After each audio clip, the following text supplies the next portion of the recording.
there are two disadvantages to this. One is that you don't have the opportunity to get an internship and convert that to a job. And the second disadvantage is that you get like less industrial experience compared to the fall students. There isn't actually much problem in taking courses.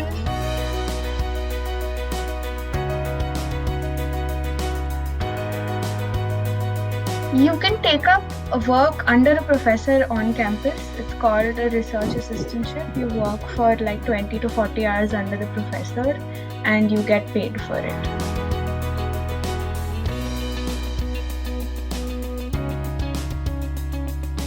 You have to look at the courses and make sure that if you're coming as a fall student, you cannot take more than 3 spring courses, and if you're coming as a spring student, you cannot take more than 3 or 4 fall courses.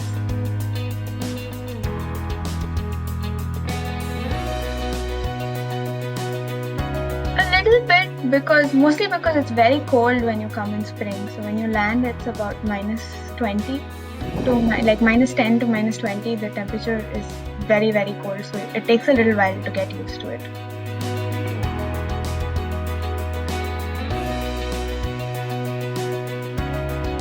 Food is not actually that much of an issue, but you have to, I think anywhere in the US, you have to sort of cook on your own, at least a little bit.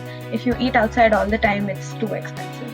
But there are options. You can have a meal for $5 to $7 if you really want.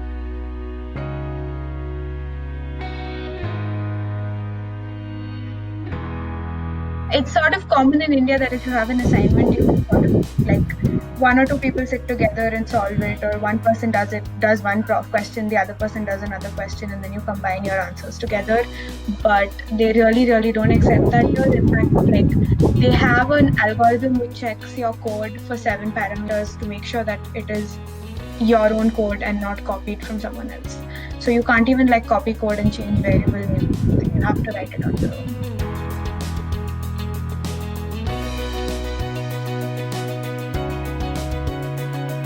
Mostly it's just Facebook groups and WhatsApp groups. So like if you form a WhatsApp group with everyone who's been admitted from your batch, then you can like find, as groups of like 2 or 3 people, you can find an apartment. It's not very hard.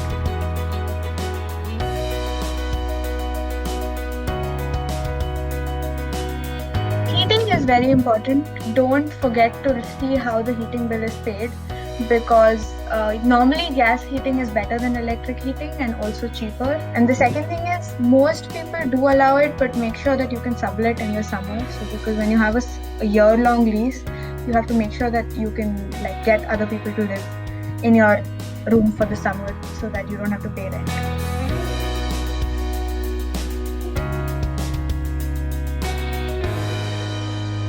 Rent comes to between 500 and 600. Including all utilities, my rent comes to 600. Then phone, mobile is like for 30-40, and food is 100-120. Food as in groceries is 100-120. So totally it comes to around 800 to 900 for me normally.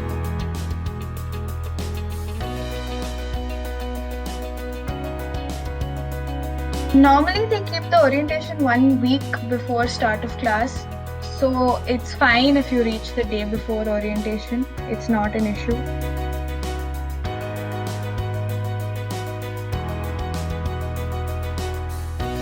It is useful, but there are at least like 3 of them. One is from the university itself, one is from the department, and then one is for international students.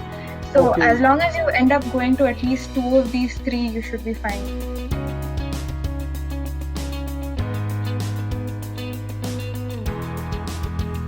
I think the spring batch has around 75 people in ECE. Out of that, 30 to 35 are Indians, again 30 to 35 are Chinese, and there are like 5 Americans.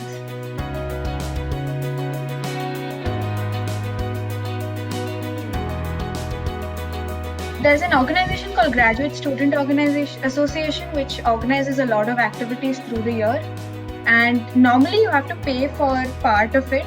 It's not completely free. For example, like in the beginning of the semester, there was a ski trip for $40. Skiing normally costs $200, so the subsidy was because of the fee. So there's something called a student activity fee which you pay, and because of that you get a lot of subsidies.